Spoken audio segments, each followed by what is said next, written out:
Hello everyone. तो आज हम करने जा रहे हैं एक्सरसाइज 5.2 का क्वेश्चन नंबर 7। ठीक है, क्वेश्चन क्या बोल रहा है पहले क्वेश्चन को पढ़ते हैं। Find the 31st term of an AP whose 11 term is 38 and 16 term is 73। क्या बोल रहा है कि आपको एक एपी का 31st टर्म निकालना है जिसका 11 टर्म कितना दे रखा है 38 और 16 टर्म कितना दे रखा है 73। इसका मतलब ये है बेटा कि आपको A31 निकालना है। 31st टर्म का मतलब क्या होता है A31। 11 टर्म का मतलब क्या होता है A11। अच्छा जी, 16 टर्म का मतलब क्या होता है A16। इतना तो आप समझ रहे होगे कि 16 टर्म पे कौन सा नंबर है उसको हम A16 बोलते हैं। A31 आपको निकालना है। ये 11 की वैल्यू कितनी दे रखी है 38 और A16 का वैल्यू आपका 73 दे रखा है। यहां तक समझ में आ रहा है।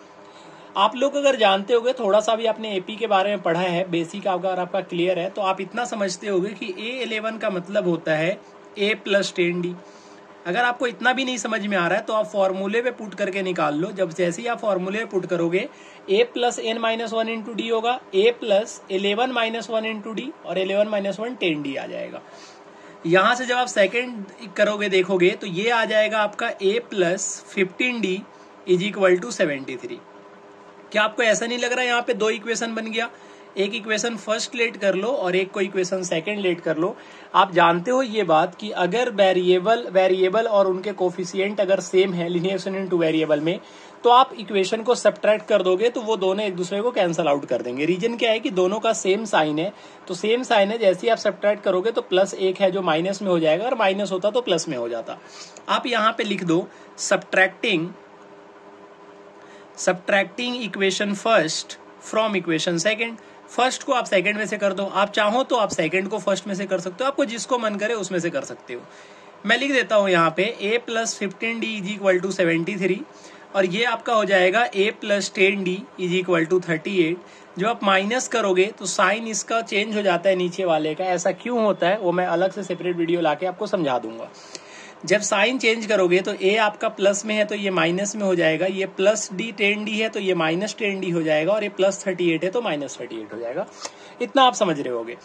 A दोनों कैंसल आउट हो जाएंगे। 15 में से 10 जाएगा तो 5D आ जाएगा, और 5D की जब आप वैल्यू निकालोगे 13 में से 8 माइनस करोगे तो 5 आएगा, और 6 में से 3 माइनस करोगे तो 3 आएगा। तो यहां से जब आप D की वैल्यू निकालते हो तो D का वैल्यू कितना आ जाता है बेटा?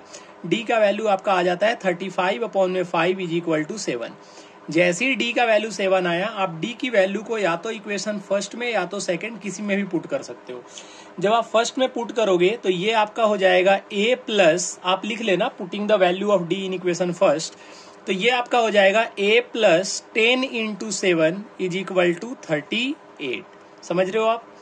ये आपका हो जाएगा A प्लस 10 7 जा कितना होता है 70 इज इक्वल टू 38। मैं क्या कर रहा हूँ आपको अगर समझ नहीं आ रहा तो फिर से समझा देता हूँ।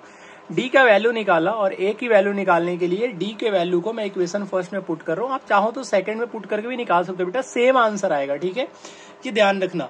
तो यहां से जब A का वैल्यू निकालोगे तो ये 38 माइनस 70 हो जाएगा, और 38 में से 70 माइनस करने पे कितना आता है आपको पता ही होगा। कितना आएगा? ये 32 आएगा। तो A का वैल्यू 32 आ गया, नहीं सर माइनस 32 आ गया। A का वैल्यू आपका माइनस 32 आ गया और D आपका 7 आ गया। निकालना क्या था देखो ध्यान से, A31 निकालना था। A31 का फॉर्मूला क्या होता है? अगर आपको फॉर्मूले से जाना है तो फॉर्मूले पे चले जाओ, नहीं अगर फॉर्मूले से जाना है तो A प्लस 30D लिख दो। अब मैं फॉर्मूले से लिख के इस बार कर देता हूँ। A plus n minus 1, n की जगह पे 31 आ जाएगा, 31 माइनस 1 इंटू डी। देखो तो बेटा फिर से वहीं आ गया A प्लस 30D। जब भी इस तरीके क्वेश्चन है, अगर 11D दिया हुआ है तो एक माइनस करके D से मल्टीप्लाई कर दो जो भी दिया हुआ है। अब A plus 30D value put करोगे, A का वैल्यू आ जाएगा माइनस 32 प्लस 30 इंटू 7। आप 30 इंटू 7 जानते हो 210 आता है, तो ये कितना हो जाएगा आपका माइनस 32 प्लस 210। सॉल्व करने पे कितना आएगा? 10 में से 2 जाएगा तो आपका 8 आएगा, और ये जब आप 20 में से 3 को माइनस करोगे तो आपका 7 आ जाएगा। तो आंसर आपका कितना आ गया? 178। यही आपका आंसर होगा। उम्मीद करते हैं आपको सॉल्यूशन बेहतरीन तरीके से समझ में आया होगा। बेटा सॉल्यूशन अगर समझ में आ रहा है तो चैनल को लाइक कर दो, वीडियो को लाइक करना है, चैनल को सब्सक्राइब करना है और दोस्तों में शेयर कर देना है। ठीक है, और बेल आइकन को जरूर दबा देना ताकि सॉल्यूशन आपके पास जल्दी से जल्दी पहुंच सके। मिलते हैं नेक्स्ट वीडियो में। Till then tata bye bye.